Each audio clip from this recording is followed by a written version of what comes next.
depressão, um site que a gente criou uns anos atrás, com o objetivo de informar sobre depressão. Esse site está favorecendo muitas pessoas. Aqui é um convite que eu quero fazer a vocês para participarem conosco online. Para você entrar nesse site, você faz a sua inscrição para o nosso Humanizar UAI, né, que vai ter agora no mês de agosto. Tem muita gente aqui que me segue no Facebook, está acompanhando conosco esse trabalho maravilhoso que vai se realizar lá. Quem puder ir presencialmente, ainda tem vaga. Pega um avião e vai embora. Mas se fica difícil para você deslocar, esse ano nós vamos ter essa novidade. Vamos ter inscrição online.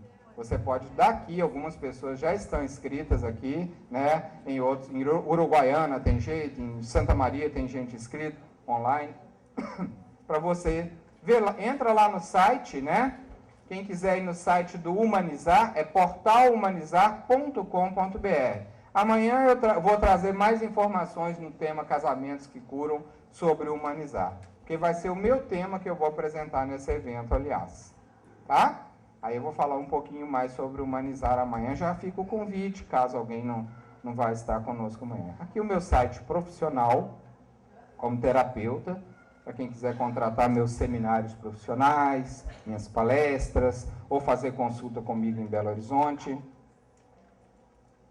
Esse ano eu criei, inclusive, seguindo o CRP, eu não sou psicólogo, mas seguindo o Conselho de Ética dos Psicólogos, que adotaram atendimento online, né, tem uma ética própria para isso. Eu também adotei, a partir desse ano, o atendimento online. Eu tenho pessoas na Europa, no exterior de São Paulo, que eu atendo online. A condição é a seguinte: a minha avaliação diagnóstica, a primeira, tem que ser presencial. Depois dessa, eu posso fazer atendimento à distância. Porque, às vezes, as pessoas querem consultar comigo, querem estar comigo, mas, por conta dessa questão da distância, impede. Então, eu tenho isso tudo explicado na minha página, e eu gosto de falar mesmo, porque para mim é um prazer trabalhar nessa área, é um prazer estar com as pessoas, ajudar as pessoas a crescerem, né? Essa é a minha missão, é o meu papel, é o meu ganha-pão. Tenho 4 filhos para cuidar, não sou anjo, não estou com minha vida material resolvida, luto como todo mundo, sou médium, mas não sou missionário, entendeu como é que é? Adoro sexo, vocês gostam de sexo? Uma picanha bem passada? Ah, falar uma bobagem dessa aqui, hein? Sou gente, eu adoro ser gente, gente com juízo. Adoro. E esse é o Vanderlei, entendeu? Então, sou uma pessoa simples, adoro trabalhar, adoro amar, adoro conhecer pessoas. Adoro fazer o que eu faço. Viu? E acho que era isso que eu tinha para falar. Eu vou ouvir vocês agora. Fique à vontade. Muito obrigado. Vocês estão notando no meu site que eu tenho ali 4 seminários, um deles exatamente cordões energéticos. São seminários profissionais que eu faço para interessados, né? Cobro por isso, é o meu trabalho. E é diferente de tarefa espírita, que eu faço por puro amor, né?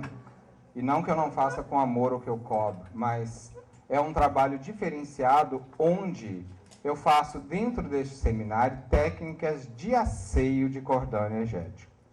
E nesta coisa que eu faço em nível de consultório, porque no meu consultório uma coisa que eu deixo muito claro, e está isso no meu site, eu não misturo o Vanderlei espírita médium com o Vanderlei terapeuta. Vocês podem procurar com lupa, que vocês não vão achar essa mistura. Eu não falo dos meus livros mediúnicos no site profissional, não falo no meu blog espírita sobre o meu trabalho, não misturo. Tá? Não faço essa mistura. Quando eu entro com um cliente para o meu consultório, para a minha maca, eu vou até o campo energético dele, porque esse eu tenho conhecimento para mexer por minha conta e obter resultados. Mas se há qualquer questão de natureza espiritual, aí já não é comigo. Aí eu encaminho para o centro, para os espíritos olharem que eu não tenho coragem de fazer certas coisas sem a supervisão deles. Aí já não cobro e já nem é comigo. Cordão energético é um tema que eu trato em consultório quando eu diagnostico, no caso da pessoa com depressão ou com que histórico for que ele chega ao meu consultório, e que isso precise de ser, de alguma forma, tratado. Eu faço isso em consultório, né? Assim como faço nos seminários profissionais. E seria muita irresponsabilidade minha, num momento como esse, de uma maneira muito rápida, falar qualquer coisa sobre isso, principalmente considerando que não existe uma coisa que você sozinho possa fazer para resolver isso. Então, eu só quero que você saiba que existem técnicas, existem recursos, né? Quando num grupo, sob minha supervisão, eu aplico alguma dessas coisas, para pelo menos iniciar um processo e depois acompanhar essa pessoa, tá? Existem técnicas para aciar. Nunca fale assim, como é que faz para cortar cordões? O que eu ensinei para vocês hoje? Nós nunca mais vamos nos desligar das pessoas que um dia nós amamos. Mesmo que hoje o que há nessa relação seja ódio. O que você pode fazer é limpar a parte tóxica dessa relação e levar a sua vida levinha, livre. Ok? Ficamos com isso. Você já tem aí, tá? Outro aqui. A síndrome do pânico, claustrofobia, nos acompanha de outras vidas? O que fazer para efetivamente resolver este problema? Pergunto isso, pois a síndrome do pânico nos leva a picos de depressão. Sim, são doenças próximas, né? Tanto que o tratamento para o panicoso é o mesmo para o depressivo. As medicações normalmente são as mesmas em dosagens diferentes, muitas vezes. Necessariamente, síndrome do pânico não tem a ver com outras vidas. Necessariamente não. Existem casos onde a raiz do pânico está em outras reencarnações. Assim como existem casos de pânico que eu já tratei, que a raiz está no mundo espiritual. A forma como a pessoa morreu na outra encarnação, né? Ela foi muito traumático e ele nasce com um medo enorme, tá? Não quer voltar mais para a vida física de jeito nenhum, já traz isso lá no berço. Agora, não vamos generalizar. O tratamento é muito parecido com o tratamento do depressivo, tá? Muito parecido. Ainda dentro da questão do cordão energético, pergunta se ele também pode se ligar através do pensamento, do mental, se pode se estabelecer essa... A forma de ligação é magnética, envolve pensamento, sentimento, aura e outras coisas mais. O pensamento, é claro, está muito presente nisso. Como a ciência está na aceitação e no cuidado da enfermidade no lado espiritual? De que forma o médico não espírita detecta no paciente se é físico ou emocional ou espiritual? Qual a diferença entre tristeza e depressão? A medicina está muito interessada nos assuntos espirituais, graças a Deus. Então, se você é profissional e não tem ainda uma grande bagagem para fazer esses diferenciais, o que eu te sugiro é procurar dentro do espiritismo os congressos de medicina e espiritismo, as associações médicas espíritas, aqui no Rio Grande do Sul tem, não é isso mesmo? E começar a fazer pesquisas com seus colegas que já estão na doutrina. Você não precisa nem se tornar espírita. Você pode investigar esses temas por vontade didática sua e ir atrás disso e começar a ver o que eles têm feito nesse sentido. Tem muita coisa sendo feita. Vocês já ouviram falar no Dr. Sérgio Felipe, em São Paulo?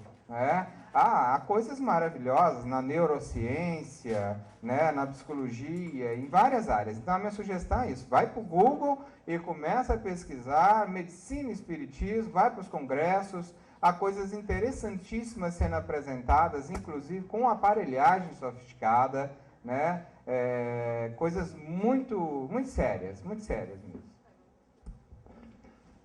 A carência excessiva significa falta de amor próprio? É um bom indício de falta de amor próprio. Eu me sentiria até incompetente para dar um outro caminho para uma carência grave. Até gostaria de aprender se existe alguma história, alguma pessoa que por uma outra razão tivesse um processo de carência muito grave. Porque se alguém usar, por exemplo, é por conta de processos educacionais ou sociais, eu vou discordar. Esses processos sociais e educacionais só podem agravar uma carência que já é da pessoa muito intensa, é da alma.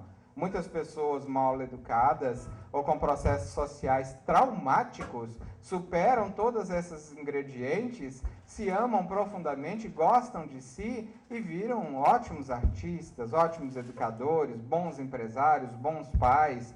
Então, a coisa vem da alma, na minha opinião.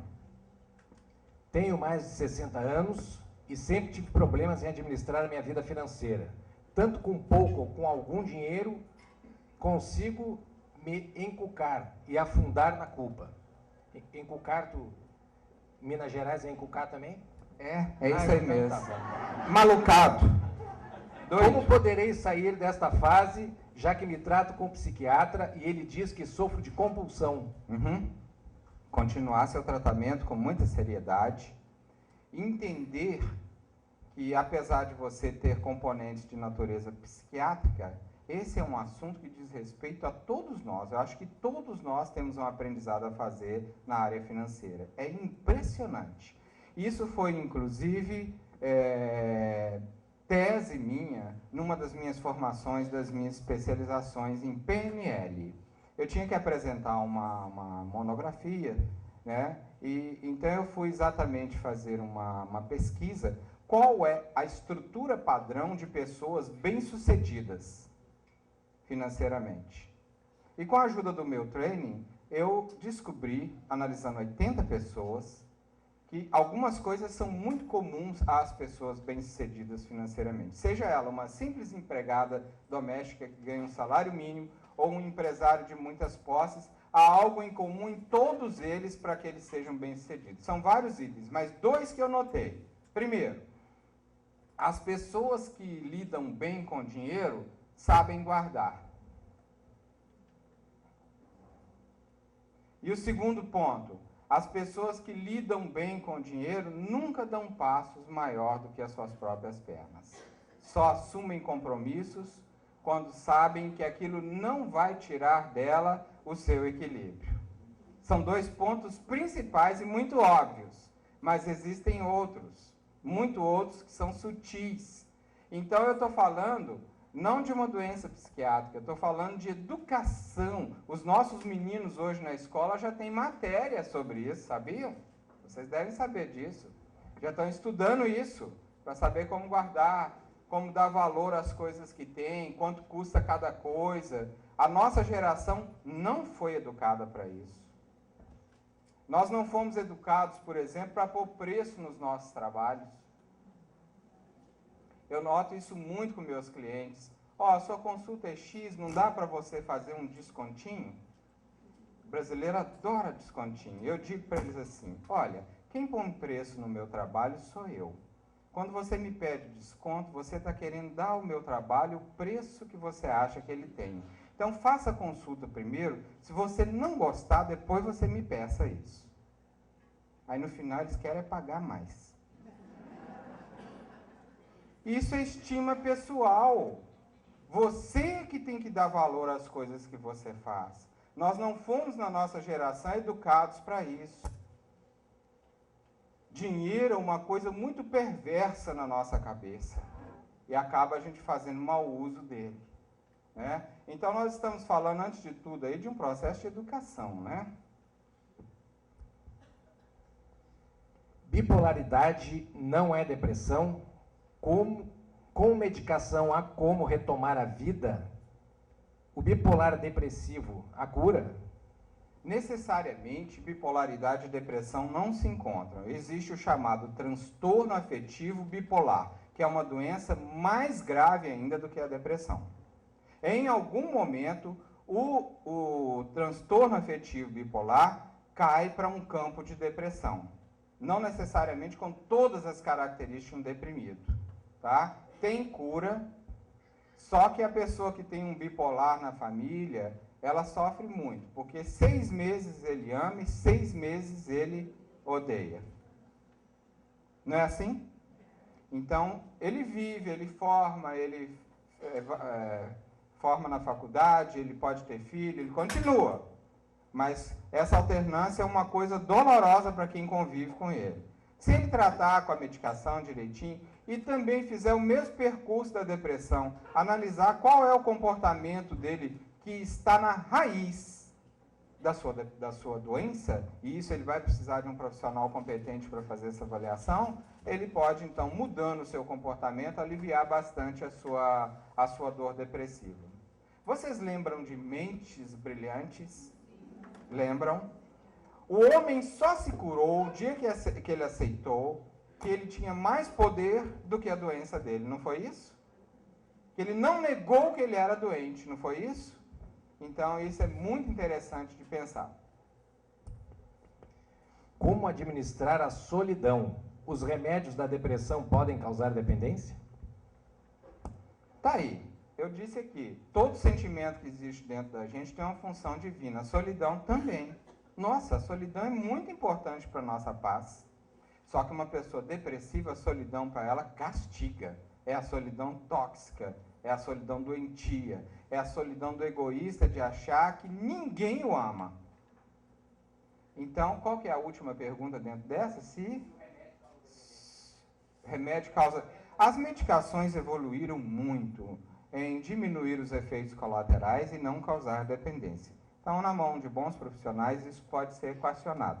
A questão que acontece é a seguinte: algumas pessoas que eu já tratei falam assim para mim: Wanderley, a medicação fez um efeito tão bom para mim que eu me senti tão bem, eu me aliviei tanto da minha dor depressiva, que se for preciso tomar isso o resto da vida, eu tomo e feliz. Quem já experimentou a depressão e o médico acertou na medicação, sabe o que eu estou falando. O canceroso, ele não vai tomar remédio até morrer, dependendo do histórico dele? Então, a gente tem que pensar nisso também. E agora, de posse de uma nova visão sobre a depressão, é bem alentador pensar que você não precisa ficar esperando morrer para tomar remédio até o fim da vida.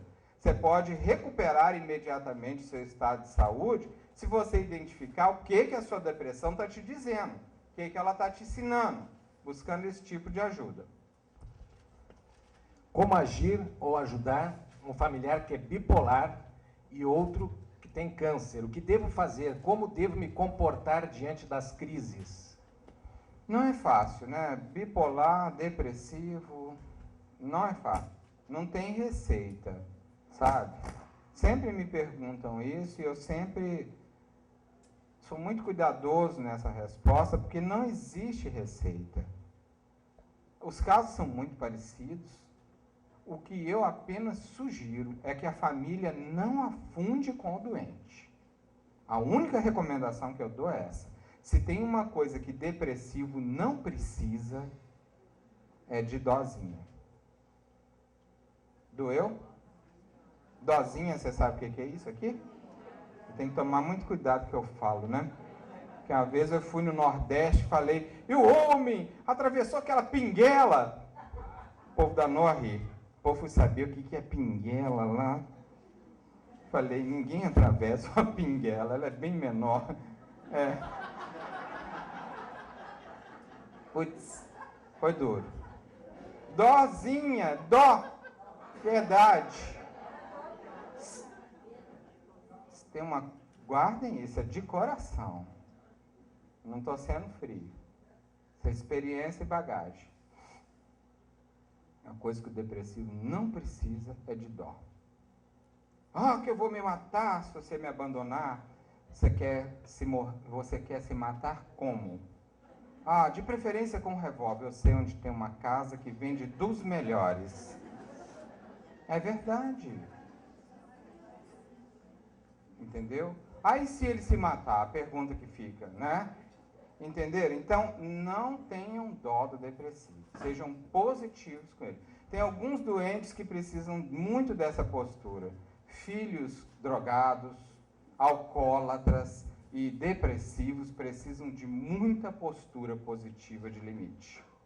Senão, eles bagunçam a sua vida e não curam, ainda te adoece. É a única recomendação que eu me sinto seguro para fazer.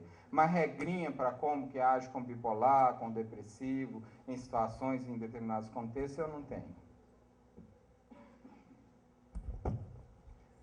Como aceitar o fato do familiar não querer mudar o seu padrão de comportamento como lidar com a tristeza que sinto, com a estagnação de quem amo querer continuar em seu casulo, de contínuos anos de desamor a si mesmo. De alguma forma eu acabei de responder essa pergunta, mas vou contar um caso.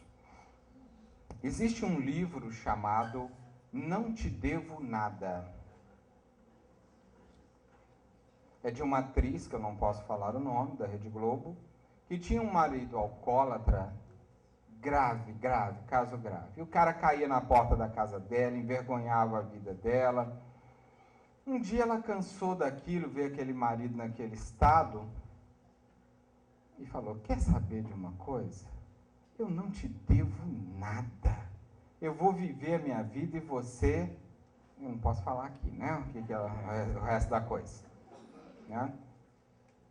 E ela foi embora. O que aconteceu com o homem? Foi ele quem escreveu o livro Não Te Devo Nada. Porque a hora que ela disse isso para ele e foi embora, ele caiu na real e viu o tamanho das perdas da loucura que ele estava fazendo. Ele perdeu uma coisa que era muito importante para ele. Então, no livro Não Te Devo Nada, ele conta exatamente isso, que foi aquela frase que salvou ele. Ela teve a coragem de fazer isso. E é exatamente isso que eu acho que nós temos que fazer com as pessoas que a gente ama. A gente tem muito medo de tomar essa atitude e ter as piores consequências. Se vai aliviar para vocês, tem anos que eu ouço pessoas falando sobre essas piores consequências. Não tenho um caso para contar. Isso é só imaginação e medo nosso. Na depressão, é possível que a pessoa desenvolva um alter ego sem ter consciência? Sim. É o núcleo da doença dele, o egoísmo. Né? Ele se acha o suprassumo. É a arrogância que eu falei, não é isso mesmo? O alter ego? Por que na depressão pós-parto a mãe sente o desejo de matar a criança? Por que a depressão não é focada em outro ponto ao invés do nenê? Porque depressão tem a ver com afeto. E ali ela está diante de algo que ela esperou 9 meses com maior afeto, com maior amor. E de repente há uma loucura na vida neuroquímica dessa mãe, um desequilíbrio total chamado depressão, e ela simplesmente não tem mais controle sobre os seus pensamentos e sobre o que ela sente, e dá nisso, num quadro de adoecimento, em função exatamente que a mulher tem um corpo muito hormonal, muito substância, e ter um filho, né, viver toda a experiência emocional desse filho, isso desregula completamente algumas mães, né, que já têm o corpo propenso a esse tipo de coisa, a esse tipo de situação. Então, é em função disso, né? Por que não ter essa depressão com outra coisa? Porque o objeto de amor dela é o filho, é afeto, né? É possível uma esposa de alcoólatra? É possível que uma esposa de alcoólatra viva em depressão em função disto? Há interferência espiritual séria nesses casos? Com certeza. Pode acontecer de tudo. Ela se deprime com o fato dele não melhorar, querendo ajudá-lo, mas se sente incapaz para isso. E ainda, muitas vezes, por trás disso, há uma situação obsessiva de vingadores que podem estar ali tentando cobrar alguma coisa muito séria que está acontecendo. Mas, por favor, não generalize. Eu estou dizendo que isso é possível acontecer. Para averiguar se se trata de um caso desse, tem que ir para o centro, tem que ver que história é aquela, não é, Clóvis? Tem que analisar, sentar com a pessoa, não é isso, Cristiane? Ver, fazer atendimento fraterno. Nós não podemos generalizar nada em matéria de depressão, tá? E de obsessão principalmente. Mas é possível acontecer. Por que algumas pessoas não se esgotam em si? Como agir para mudar este quadro? Como me perdoar? Como saber de que devo me perdoar? Observação: tenho todos os sintomas da depressão. E ainda ri a criatura, tá danado. E ainda ri. Olha, se você se identifica tanto assim, minha sugestão é a que eu fiz aqui hoje. Consulte um profissional competente, bem indicado. Vocês querem saber como é que acha um profissional competente e bem indicado? Procura um amigo seu que já tratou e deu certo. Que tem uma boa indicação, que seja um médico humano. Quer uma outra dica? Um médico, hein? Vai em Minas Gerais? Um médico que dê o celular dele para você.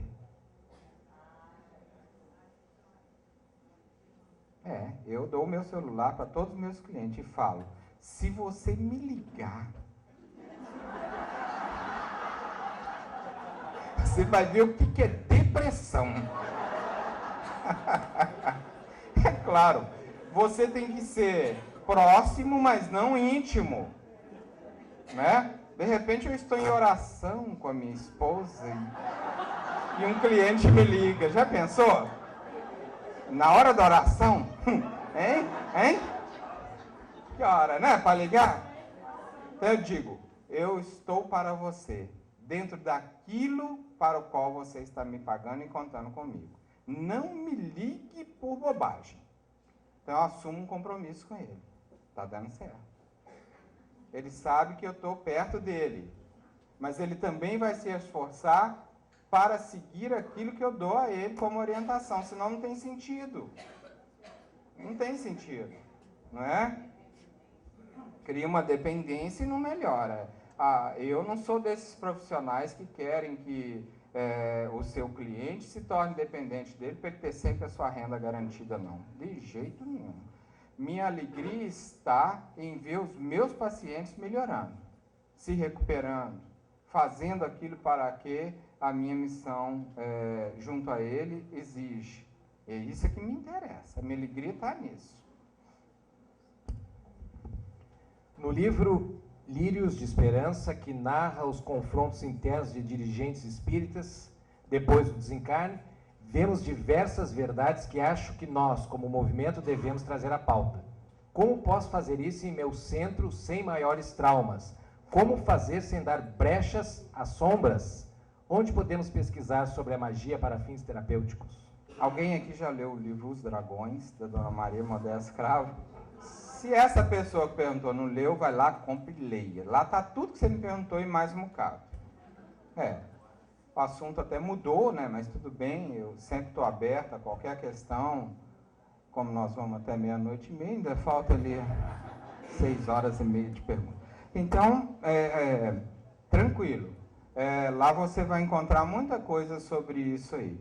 Foi bom a pessoa perguntar. Para vocês terem ideia, né?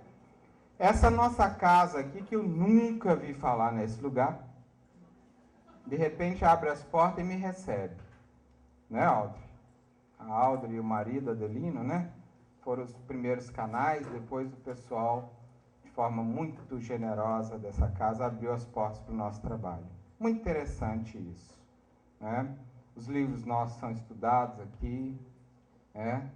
E, naturalmente, nem todo mundo pensa ou age dessa maneira caridosa e carinhosa como vocês aqui no plano físico. Mas o que eu acho muito interessante é que estão presentes aqui vários presidentes de organização unificadora no mundo espiritual, da Federação Espírita do Estado do Rio Grande do Sul, aqui, ao nosso lado. Quer dizer, passou por lá de lá, a coisa muda, né, gente? Vários espíritos, entre eles chefiados pelo espírito Anita Garibaldi. Presidente de Federação Espírita, espíritos que chefiaram entidades unificadoras em Caxias do Sul, diversas entidades ao longo do nosso trabalho me saudando. Então, é muito bom a gente entender que o amor não tem dimensão. Enquanto muitos nos atacam com pedras, o que fica em nome do Cristo são as rosas e o perfume das rosas que nossa casa trouxe ao meu coração.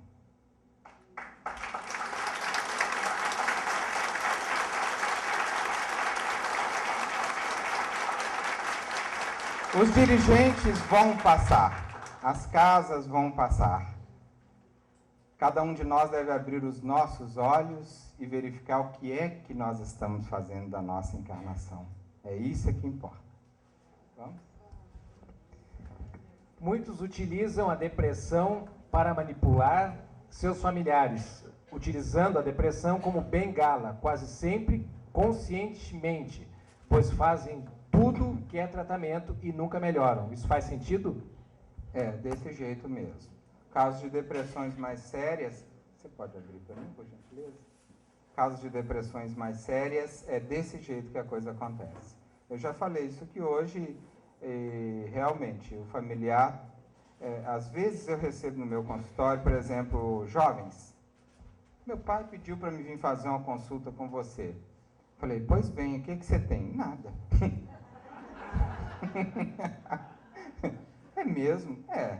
Mas ele pagou uma consulta cara para você que não tem nada? Eu falei, eu não tenho nada mesmo, não. Vim porque ele pediu. É. Aí, então, em seguida, eu ligo para o pai. Convido ele a vir se tratar. Ou a mãe. Entendeu como é que é? Aí vou descobrir que realmente o problema começa lá. É aí que a gente tem que examinar com muita seriedade as coisas como elas são. Onde que está a raiz da doença, onde que está a raiz do problema. Né? Se a pessoa não tem interesse em se curar, não tem interesse em se tratar, então às vezes um familiar dela deve ir para o consultório. Mas deve ir lá para poder cuidar da depressão que é do outro? Não. Deve ir lá para quê? Para cuidar de si, para saber como lidar com um doente dentro de casa. E chegar ao ponto de falar, nossa, quer saber? Não te devo nada. É. E aí você vai amá-lo de verdade, mas não fazendo o jogo dele. Que aí você adoece. Oi, Vanderlei. Sou sua amiga no Face e nos encontros da Mente Nova. Legal. Gostaria de saber como agir quando só se sabe ser feliz, alegre, contente e produtiva quando se tem amor. Isto é ser viciada em paixão? Existe isso? Beijos para Bruna. Carla Kuhn, vocês vão ter trigêmeos? Legal. Não, foi minha cunhada que teve, não foi, nós não tivemos trigêmeos, não. É porque a Bruna está lá no Face, né, com os sobrinhos. Não, nós não temos trigêmeos, não. Veja bem, eu não sei se eu entendi bem a pergunta, que ela é uma pessoa que adora paixão, seria isso, né? Viciada em paixão. Ah, então, minha filha, eu vou logo te dizendo, sofra bastante. Só assim que você vai aprender, ok? É. Ou então, tenha paixão sozinha e vai se tratar. Apaixone-se por quem você quiser, mas não enlace e vai se tratar. É a minha sugestão. Existe isso sim. Existe esse vício aí. Eu não chamaria de vício de paixão, mas uma carência brava. Porque uma pessoa que se ama, ela necessariamente não passa pelo caminho da paixão. Pode ser um dos caminhos. Mas uma pessoa carente, ela só encontra este caminho. Como diferenciar um processo de angústia constante que gera depressão em relação a uma angústia que se apresenta em situações constantes no que é de âmbito espiritual? Excelente pergunta. A angústia da depressão é muito diferente dessa angústia que todos nós temos diante de episódios que nos colocam em xeque na vida. Essa angústia do dia a dia, será que vai dar certo? Será que eu vou conseguir? Será que eu vou alcançar? Ela é necessária. Senão a gente não olha para dentro da gente. Existem alguns sentimentos, como este, que fazem parte do grupo dos sentimentos reflexivos. É a tristeza, a angústia. A função desses sentimentos é te jogar para dentro para você entender o que está acontecendo dentro de você. A angústia é um sintoma de que algo está velho e desorganizado dentro de você, precisando ser colocado em dia. Uma coisa que você está adiando, que você não quer mexer. Tá? A raiva, ao contrário, faz parte do grupo dos sentimentos chamados mobilizadores. Quando você tem uma raiva, a função dela é te jogar para fora, para uma atitude. Tristeza, angústia é para dentro, é para pensar. Raiva é para fora, é para agir. Se você não segue o que a sua raiva te segue, o que ela transforma? em mágoa. Mágoa é a raiva congelada. É verdade. A mágoa é tão séria. Eu sugeri a vocês a leitura do livro do José Mário, Quem Sabe Pode Muito, Quem Ama Pode Mais, que eu lembrei de um caso. Pode ir mais uns minutinhos aqui? Pode, né? Tá. Então,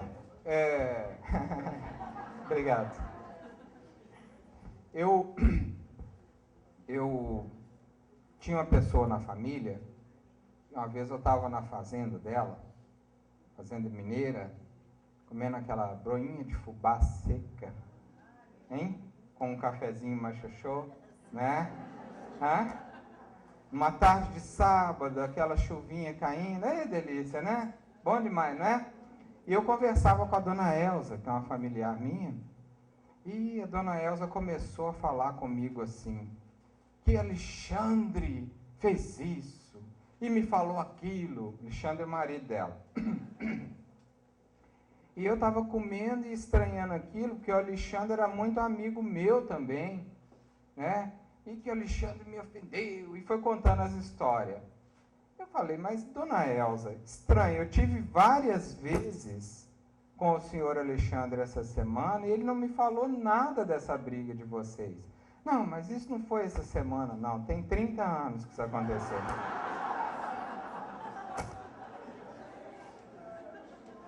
Do jeito que ela contou, parecia que tinha sido ontem à tarde. Porque vocês, mulheres, vocês são ótimas para guardar mágoa. Vocês falam assim, haha, você acha que eu esqueci? Era 12 de outubro, 4h05. Você estava com aquela camisa que seu tio te deu, aquela que faltava o terceiro botão de cima para baixo, aquela quadriculada que tinha um rasguinho aqui. Você acha que eu esqueci? Isso já tem 25 anos. Aí morre tudo de câncer, de outras doenças, né? E vai tudo embora. Vocês deviam fazer igual a gente que é homem, né? Que quando magoa tem um infarto logo e vai tudo embora rápido, de uma vez só. Ficar escolhendo câncer, não morrer devagarzinho, pra que isso, né? Não? Tem logo um infarto igual nós. Entendeu como é que é? E vai embora. Machoxô, né? Gauchão, ocrão. Olha aí. O que eu quero destacar é isso. Do jeito que ela contou, parecia que tinha sido ontem à tarde, exatamente, porque ela guardou aquele tempo todo e ressentindo. Ressentimento é isso, é sentir novamente o que aconteceu. Então é impressionante, né? Como que aprisiona, como que mata. Não é? Como você consegue se libertar de todos que se ligam à tua energia nas palestras? Você se sente dentro do conceito de depressão? Com certeza. Não foi à toa que eu escrevi esse livro. Eu não tenho a depressão clássica, mas me enquadro perfeitamente em tudo que eu disse a vocês. Com a diferença de muitos, né? Não de todos, mas de muitos, que eu estou fazendo o que eu estou propondo que você faça. Buscando a minha saúde, entendendo que a minha tristeza, a minha dor quer me ensinar. Fazendo o que eu coloquei no subtítulo do meu livro, extraindo preciosas lições da minha dor. E estou me tornando um homem melhor, mais feliz. Já estou até sorrindo. Quem me conheceu há 20 anos atrás, que são meus amigos, falavam dele, como você mudou, até a sua fisionomia está mais leve. Que eu era assim, Felipe Scolari, né? Mistura de Dunga com Felipe Scolari. Melhorei muito. Meus filhos gostam mais de mim, né? Hein? Celso Holt, né? Então, bacana a sua pergunta, eu agradeço, porque foi dirigida também a mim, e acho que isso para mim é muito tranquilo, porque com uma visão da depressão como eu tenho, eu a vejo como uma ponte entre dois extremos. Todo mundo que está numa depressão, e todos estamos, nós estamos saindo de um ponto para chegar ao outro do outro lado da ponte. No meio do caminho, a ponte balança, a ponte dá um medo, você olha o rio lá embaixo, não sabe se vai conseguir chegar do outro lado, mas a depressão, no fundo, é exatamente isso, uma angústia da vida, no intuito de que você chegue ao outro lado onde estão os seus talentos. A irmã Dufour, no livro Prazer de Viver, que a Maria Araújo, lá da editora, mostrou aqui, fala exatamente isso. A vida começa aos 50. Não é bonito pensar nisso? É verdade. Onde todo mundo está parando, na hora que está todo mundo pendurando chuteira, é a hora da vida começar. Quando eu recebo um paciente no meu consultório, que ela fica lá e conta assim para mim, veja você, Vanderlei, como eu estou. 45 anos, com cara de 70, 2 abortos, 2 separações, cheia de dívidas, sem saber o que eu faço para poder andar, e vai contando as histórias. Aí ela me pergunta assim, o que você acha disso? Eu falo, minha filha, eu só tenho uma coisa para te dizer, eu vou bater palmas para você, porque você é uma vitoriosa. Porque com uma vida desgraçada como essa, eu já tinha me matado. É verdade? Você é uma vitoriosa? Então vamos enxergar o lado bom. O que te trouxe até aqui? Vamos descobrir esses valores para você se apoiar neles, para acabar de fazer a outra metade da sua vida ser mais feliz. Porque a gente só pode chegar a uma terceira idade cheia de doença, cheia de dor, cheia de reclamação, se não fizer bem esse processo dos 35 aos 55, 60 anos de idade. É a chamada meia-idade, a crise existencial, que amanhã eu vou aprofundar com vocês no tema Casamentos que Curam. Quando essa transição é bem feita, você resolve as coisas que têm que ser resolvidas, a outra metade da sua vida é uma metade luminosa. Eu tenho 2 conceitos para mim que são muito claros. Por exemplo, uma pessoa com 30 anos, com 35 anos, caramba, é uma pessoa muito idosa. O que é idoso? Uma pessoa com muita idade. Isso é uma coisa. Eu que tenho 53 anos de idade, nossa, sou uma pessoa muito idosa. Idosa demais. Agora, uma coisa é ser idoso, outra coisa é você ser velho. Velho é mania. Velho é mania. Velhice é mania. Seja muito idoso sem ser velho. A terceira idade é uma hora de alegria. É o momento mais bonito e mais feliz da existência. É a hora que você tem mais coragem. É a hora que você tem menos força, mas tem mais poder interior. Agora, isso tudo depende dessa travessia, dessa faixa de idade sua aí. Como é que ela está sendo feita? Então, a mulher chega lá destroçada, eu só tenho a dizer para ela, minha filha, se você ainda está aqui pagando uma consulta sem poder, é porque você quer muito ainda da vida. Você é uma vitoriosa. E eu vou fazer de tudo para te ajudar você a acreditar nisso. Pronto. Mudou a vida dessa criatura. É a minha forma de enxergar a doença e a saúde.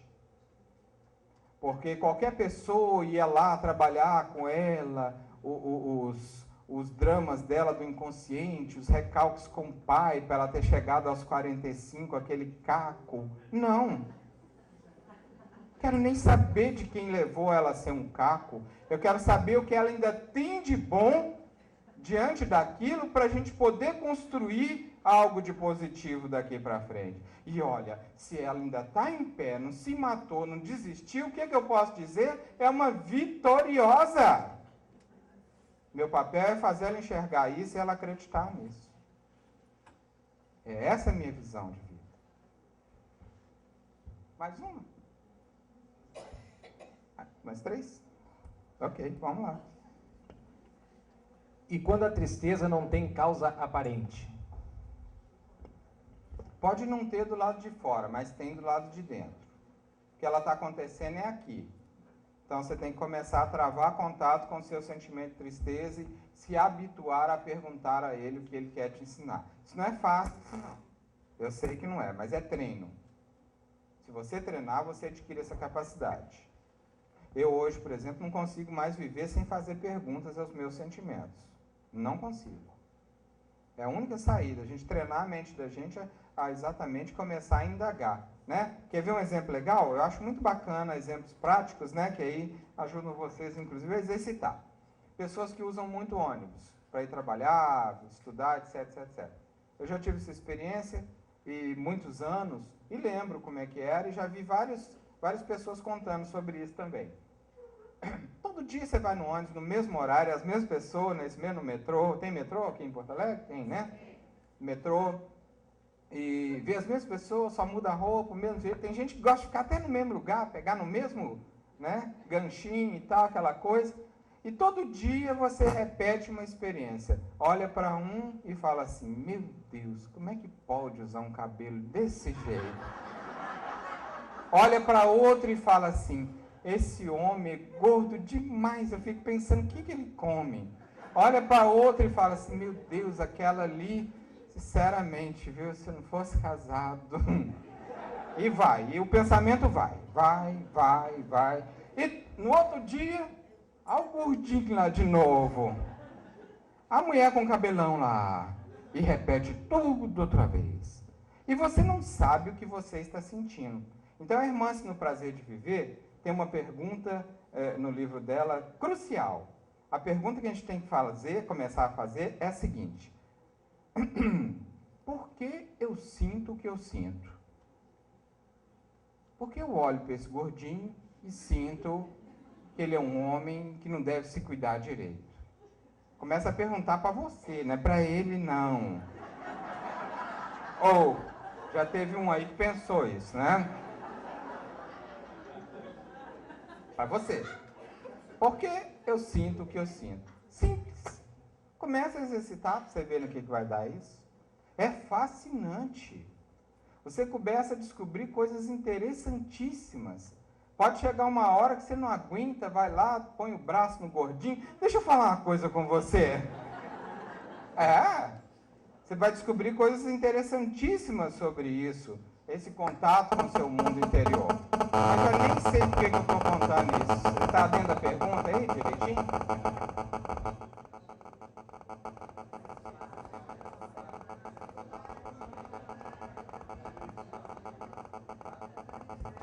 Qual a importância da genética no quadro depressivo? Muito importante.